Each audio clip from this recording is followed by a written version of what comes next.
Welcome back to the program. For more on our top stories and others, please visit our website, channelstv.com and youtube.com/channelsweb. Log on to m.channelstv.com to watch us on your mobile device or download the Channels TV app for Android, iOS and Windows devices from their respective stores. The Channels TV and Channels 24 app will give you access to news and updates. You'll also have access to the Eyewitness feature, with which you can share those pictures, videos or news of happenings around you. Just install the app, then tap and swipe to reveal the menu and follow the instructions that you see. The Miyetti Allah Kautal Hore, a Fulani socio-cultural organization, has asked governors of Benue and Taraba states to suspend the implementation of the anti-open grazing law pending when the federal government can provide a holistic approach to the farmers-herders clashes in the country. Secretary of the organization, Salih Al-Hassan, made the appeal in Bauchi State during a meeting of the Amalgamation of Fulani Associations in Bauchi State. The chairman of the association also stated categorically that the Fulanis hold no ill will against Benue and Taraba states, and they want the state governors to stop politicizing the issues. When you see the governors of Benue and Taraba states, I want you to deliver a message to them. Tell them the Fulanis are not their adversaries. Those are the words of the national chairman of Miyetti Allah Kautal Hore during a Congress meeting of the Amalgamation of Fulani Associations in Bauchi State. These are representatives of umbrella bodies of herdsmen from the various local government areas in the state. They are here to solicit the support of the state governor, Muhammad Abubakar, towards championing their cause at the national level. Governor Abubakar assures the associations that on both levels, the government is doing its best to solve their problems. We assure you that we will not relent in addressing all your problems, especially with regards to the laws introduced by governors of Benue and Taraba states, and we have been doing our best to solve the problems. If you watch the television or listen to the radio, I spoke on behalf of the governors at the Economic Council meeting last Thursday, and I brought up the issue of lack of understanding between the herders and farmers, and the action the president is taking to protect lives of Fulani and other citizens in the country. They are also worried that the reputation of the Fulanis has been smeared and their source of livelihood threatened by the anti-open grazing law. We are appealing to them to suspend those laws that is aimed at banning grazing of cattle in their areas. They should ban those, they should suspend those laws, because those laws are going to create serious crisis in the country. You cannot wake up overnight and say you want to stop a way of life of a distinct economic group. And pastoralism is not unique to Nigeria alone. It's practiced all over the world, particularly on the African continent. This is one of several meetings where issues are discussed to find a lasting solution to clashes between herdsmen and farmers. But the question remains if the resolutions will be agreeable to all concerned. To politics now. State chapters of the ruling All Progressives Congress have increased activities geared towards reconciliation of aggrieved individuals, as well as selecting candidates for the 2019 elections. Party leaders have been holding meetings to strategize and, in some cases, reprimand erring members for activities termed as anti-party.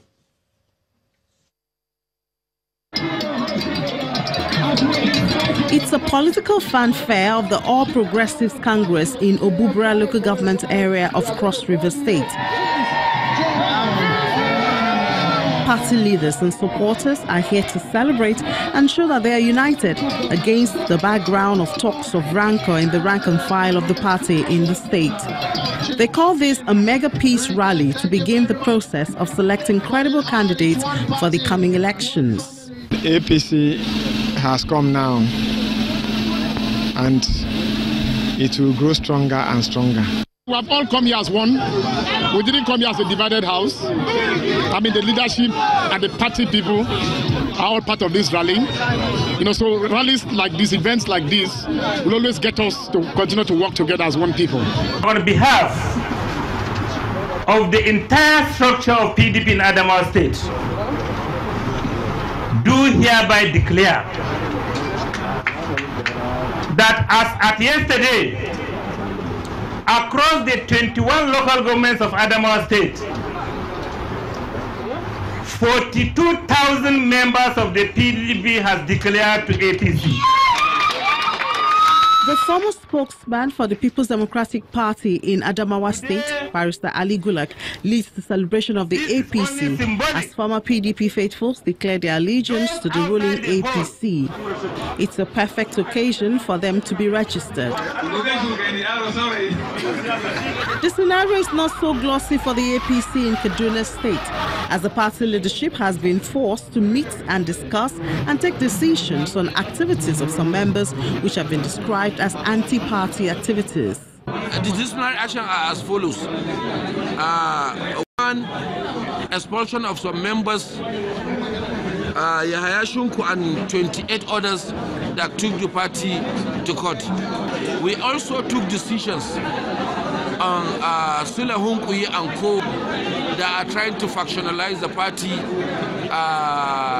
most especially in what happened recently, just yesterday, trying to open a parallel office and other issues which the party view as an anti-party activities. The Hunkuyi-led faction of the party seem unperturbed by the announcement of suspension and other forms of punishment. The faction members are bold on their stance and they share their reasons. The All Progressives Congress in Kaduna State is headed by no other than the acting chairman, who was duly returned by the process of the congresses that were concluded in 2015 and duly issued a return certificate. And that person is no other than S.I. Aladiwada. The group, however, states that it is open for dialogue and reconciliation, a responsibility which President Muhammadu Buhari recently placed on the shoulders of party national leader Bola Tinubu. There seems to be some progress in the Ministry of Petroleum's efforts to ensure efficiency in the oil and gas sector. The Minister of State for Petroleum Resources, Dr. Ibe Kachiku, says this is as a result of an increase in the level of transparency in the ministry's operations. Dr. Kachiku, who made the comments at the maiden edition of the Nigeria International Petroleum Summit in Abuja, says there's been a deliberate attempt to bring more efficiency into the sector to address the fundamental challenges there. Also in attendance is the Secretary to the Government of the Federation, Boss Mustafa, who represented President Muhammadu Buhari.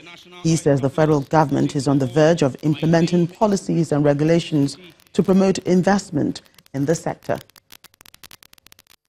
There are other areas that we've looked at that we've made a lot of success in. The area of legislation and regulation, we've been able to bring out the gas policy, we've been able to bring out the petroleum policy.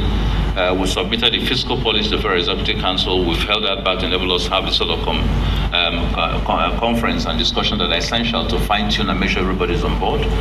The Assembly itself has done its yeoman job of passing the PIGB, waiting for the executive to. So a lot has happened over a period of 2 years, even in the legislative and policy area. We started the early renewal of leases way before time. We're moving at it as rapidly as we can. We're looking at potentially going into marginal fields releases. So everything that needs to be tackled here has been. But one of the biggest things that we have done is open up this sector so that people can see it. Today, NNPC publishes its reports. The Petroleum Ministry is as active in the web as any other ministry. And more important, some of the fundamental changes that have happened in NNPC have changed the scope from just being a parastatal of size to a parastatal of efficiency. Part of the objectives of this NIPS, therefore, is to deepen the concept, enrich the content, provide leadership for Africa, and organize on a scale that would make it one of the most important annual oil and gas events globally. It will potentially bring economic benefits, generate employment, and expand businesses in Nigeria and Africa. When news across Nigeria returns, the Taraba state government partners the World Bank to reduce unemployment among the youth population. That's in a moment. Please stay with us.